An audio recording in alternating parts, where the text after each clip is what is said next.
Assalamualaikum warahmatullahi wabarakatuh. Anak-anak semuanya, hari ini kita akan masuk ke pelajaran selanjutnya, yaitu wirausaha rekayasa bidang konversi energi.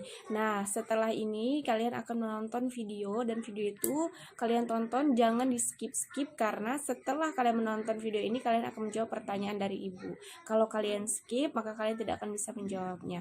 Silakan kalian simak baik-baik dan dipahami. Mari kita mulai pembelajarannya. Wirausaha rekayasa bidang konversi energi.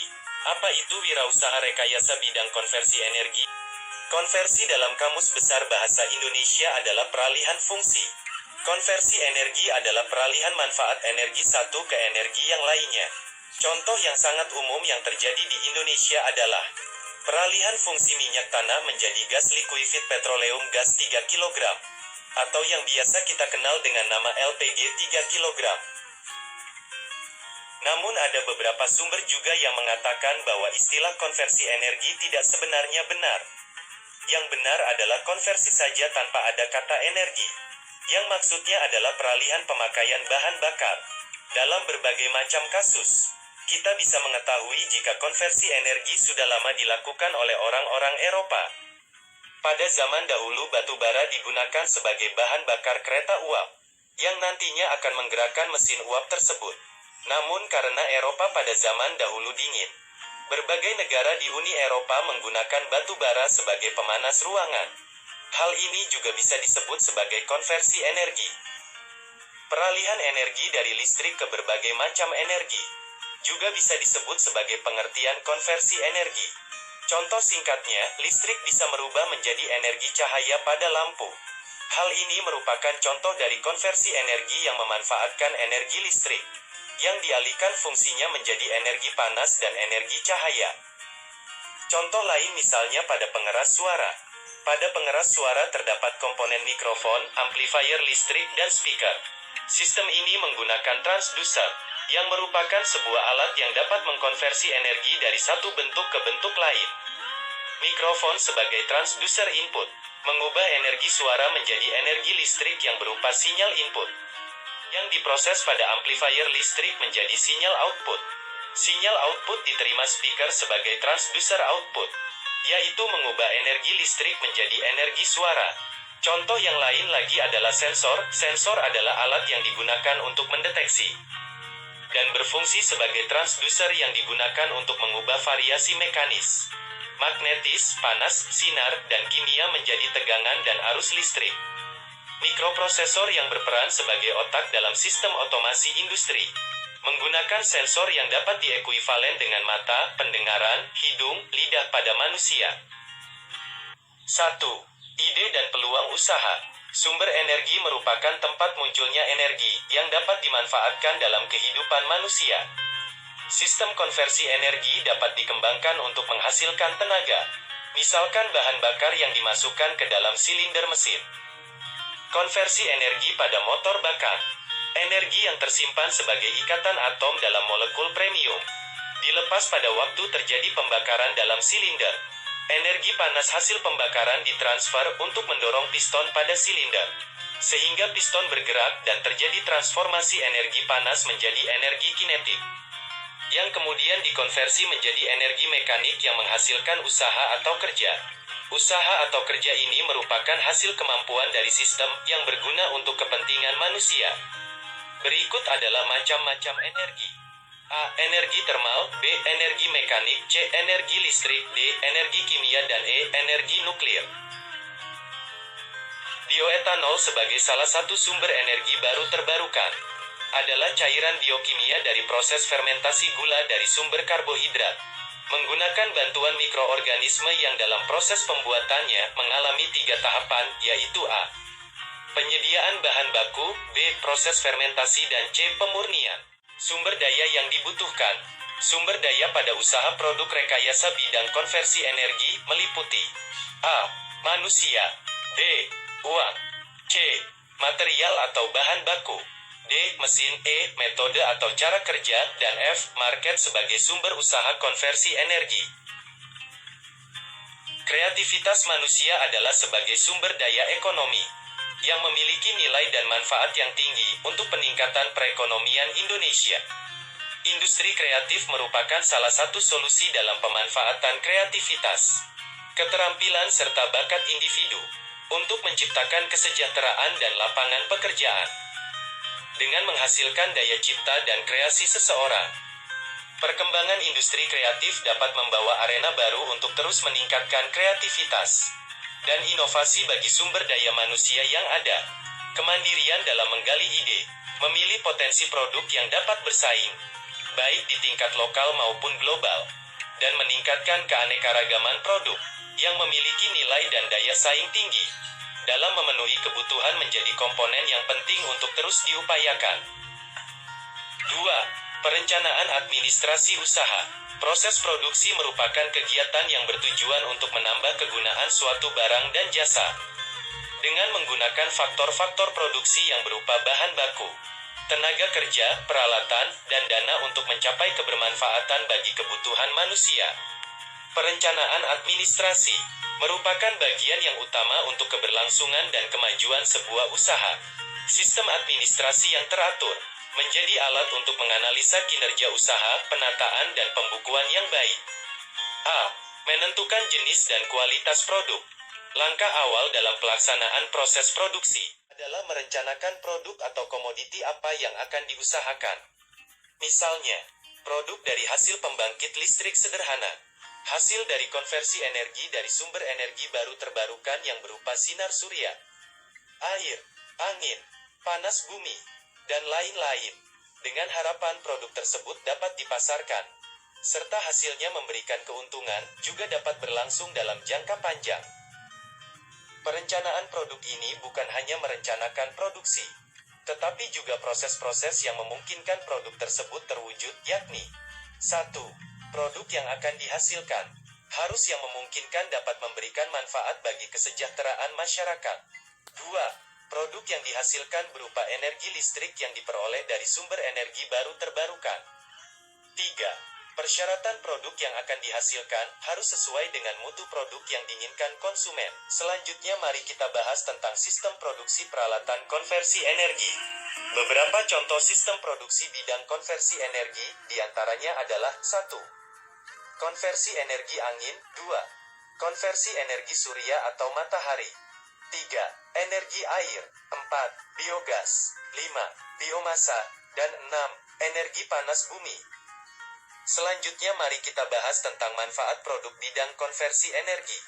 Energi listrik yang dihasilkan dari upaya konversi energi dapat dimanfaatkan untuk penerangan, kegiatan produksi pada industri kecil serta kegiatan yang bersifat edukasi. Manfaat produk rekayasa konversi energi dapat dijelaskan lebih jauh sebagai berikut. A. Keberadaan pembangkit energi listrik terbarukan membantu meningkatkan kemandirian dari ketergantungan terhadap energi fosil dan menjadi penyangga pasokan energi nasional di masa mendatang. B. Pembangkit energi listrik baru terbarukan yang ramah lingkungan mempunyai potensi mengurangi emisi CO2. C. Ketersediaan energi listrik terutama di daerah-daerah terpencil diharapkan secara merata dapat mensejahterakan masyarakat. D. Menyelamatkan lingkungan dan mengatasi berbagai dampak buruk yang ditimbulkan akibat penggunaan bahan bakar fosil. E. Energi listrik yang dihasilkan dapat dimanfaatkan untuk kegiatan-kegiatan produktif pada industri rumah, di antaranya membuat es balok ikan, untuk pendukung kegiatan wisata kuliner, penerangan tempat tinggal, penerangan jalan, kegiatan di industri kecil, dan lain-lain. F. Terciptanya lapangan pekerjaan di berbagai sektor. Berikutnya adalah potensi produk bidang konversi energi di daerah. Keberagaman potensi energi yang tersedia dapat dikonversikan menjadi bentuk energi lain yang bermanfaat bagi kehidupan. Produksi rekayasa konversi energi disesuaikan dengan potensi sumber daya yang ada di daerah masing-masing, yang dapat meningkatkan kebermanfaatan bahan-bahan yang tersedia di lingkungan sekitar. Contohnya adalah limbah hasil pertanian dan perkebunan, yang dapat dimanfaatkan sebagai bahan baku pembuatan energi baru terbarukan. Potensi alam berupa sinar matahari dan potensi angin di daerah pantai, yang memungkinkan untuk pembangkit energi baru terbarukan, melalui panel surya dan turbin bertenaga angin. Energi listrik yang dibangkitkan oleh panel surya dan turbin bertenaga angin berpotensi untuk dimanfaatkan pada proses elektrolisis air, guna memproduksi gas H2 yang dapat dipakai dalam fuel cell. Bahan bakar baru yang aman dan ramah lingkungan diperlukan untuk menggantikan bahan bakar fosil. Fuel cell dengan bahan bakar gas H2 dan O2 sebagai alternatif yang tepat. Sebab gas buang berupa air sangat ramah lingkungan. Perencanaan yang baik, melakukan upaya budidaya dengan menjaga kelestarian lingkungan dalam jangka panjang, akan dapat memberikan dukungan terhadap kesejahteraan masyarakat.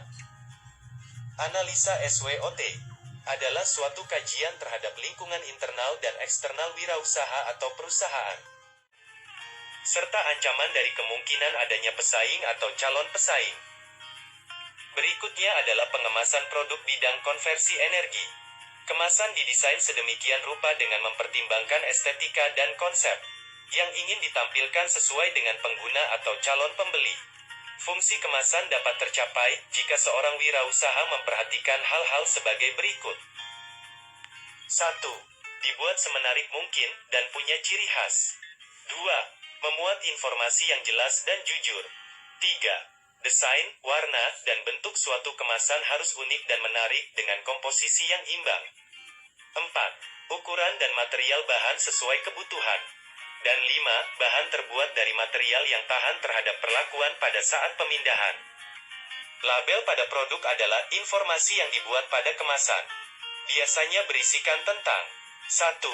Informasi produk yang sebenarnya. 2. Foto atau gambar produk. 3. Logo perusahaan. 4. Alamat produsen. Dan 5. Bobot produk. Informasi tentang masa produksi, dan hal-hal lain yang istimewa pada produk yang dihasilkan. Selanjutnya mari kita bahas tentang break-even point atau BEP pada usaha peralatan konversi energi. Analisa break-even point atau BEP merupakan alat analisis untuk mengetahui batas nilai produksi atau volume produksi suatu usaha untuk mencapai nilai impas. Suatu usaha dikatakan layak jika nilai BEP produksi lebih besar dari jumlah unit yang sedang diproduksi saat ini. Dan BEP harga harus lebih rendah daripada harga yang berlaku saat ini. Di mana BEP produksi dan BEP harga dapat dihitung dengan menggunakan rumus sebagai berikut. BEP produksi sama dengan total biaya dibagi harga penjualan. Analisis BEP digunakan untuk mengetahui jangka waktu pengembalian modal atau investasi suatu kegiatan usaha atau sebagai penentu batas pengembalian modal. Produksi minimal suatu kegiatan usaha harus menghasilkan atau menjual produknya agar tidak mengalami kerugian. BEP adalah suatu keadaan di mana usaha penentu batas pengembalian modal. Produksi minimal suatu kegiatan usaha harus menghasilkan atau menjual produknya agar tidak mengalami kerugian. BEP adalah suatu keadaan di mana usaha tidak memperoleh laba dan tidak menderita kerugian. Biaya produksi meliputi biaya investasi, biaya tidak tetap, dan biaya operasional. Analisis usaha produksi disusun untuk mengetahui gambaran ekonomi mengenai usaha yang diwujudkan. Selanjutnya adalah strategi promosi produk peralatan konversi energi. Pemasaran produk peralatan sistem teknik tidak hanya berhubungan dengan produk, harga produk, dan pendistribusian produk saja, tetapi berkaitan pula dengan mengkomunikasikan produk ini kepada konsumen. Untuk mengomunikasikan sebuah produk, perlu disusun strategi yang disebut dengan strategi promosi, yang terdiri dari 4 komponen utama yaitu periklanan, promosi penjualan, publisitas, dan penjualan tatap muka. Tujuan utama mempromosikan sebuah produk meliputi memberikan daya tarik khusus bagi para pelanggan, meningkatkan angka penjualan, dan membangun loyalitas konsumen. 1. Manfaat promosi. Promosi sangat penting dalam suatu usaha, karena mempengaruhi hasil penjualan suatu produk atau barang, dan tentunya sangat berdampak besar terhadap berlangsungnya aktivitas suatu perusahaan. Berikut beberapa manfaat lain dari adanya kegiatan promosi. A. Mengetahui produk yang diinginkan para konsumen. B. Mengetahui tingkat kebutuhan konsumen akan suatu produk. C. Mengetahui cara pengenalan dan penyampaian produk hingga sampai ke konsumen. D. Mengetahui harga yang sesuai dengan kondisi pasaran. E. Mengetahui strategi promosi yang tepat kepada para konsumen. F. Mengetahui kondisi persaingan pasar dan cara mengatasinya. G. Menciptakan image sebuah produk dengan adanya promosi. 2. Sasaran promosi. Meningkatnya pengalaman konsumen yang lebih berpendidikan, lebih berpola pikir sistem, berpengetahuan, beradab, paham teknologi, berwawasan global, sadar kesehatan, dan peduli terhadap lingkungan sehingga semakin cerdas memilih dan membuat keputusan dalam pembelian produk. Salah satu hal yang harus diperhatikan sebelum melakukan promosi adalah menentukan sasaran promosi dengan tujuan agar promosi yang dilakukan sesuai dengan target pasar. Langkah dalam menentukan sasaran promosi diantaranya adalah menentukan target pasar, menentukan tujuan promosi, membuat isi pesan yang menarik, memilih sarana promosi, dan membuat anggaran promosi. Berikutnya mari kita bahas tentang laporan kegiatan pembuatan produk bidang konversi energi. Laporan kegiatan usaha merupakan penyampaian informasi tentang maju mundurnya sebuah usaha, sehingga tercipta komunikasi antara pihak yang melaporkan dengan pihak yang diberi laporan. Seorang pimpinan perusahaan akan mengetahui semua kejadian dalam perusahaannya, dan dapat mengendalikan jalannya perusahaan dengan melihat laporan kegiatan usaha. Laporan harus memenuhi beberapa syarat, diantaranya adalah relevan, dapat dimengerti, dapat diuji, netral, tepat waktu, daya banding, dan lengkap. Laporan dapat dibedakan menjadi beberapa macam, antara lain sebagai berikut. 1. Laporan laba rugi adalah laporan yang menunjukkan kemampuan perusahaan untuk menghasilkan keuntungan pada suatu periode akuntansi atau 1 tahun. Laporan laba rugi terdiri dari pendapatan dan beban usaha. 2. Laporan perubahan modal adalah laporan yang menunjukkan perubahan modal pemilik atau laba yang tidak dibagikan pada suatu periode akuntansi karena adanya transaksi usaha pada periode tersebut. 3. Neraca.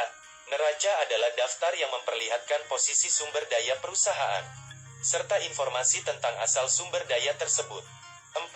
Laporan arus kas atau cash flow adalah laporan yang menunjukkan aliran uang yang diterima dan digunakan perusahaan dalam periode akuntansi beserta sumbernya.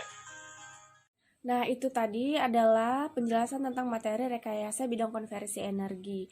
Kalian bisa menonton video ini, bisa kalian ulang-ulang sampai kalian paham, dan bisa juga kalian tulis di buku catatan kalian agar kalian tidak lupa.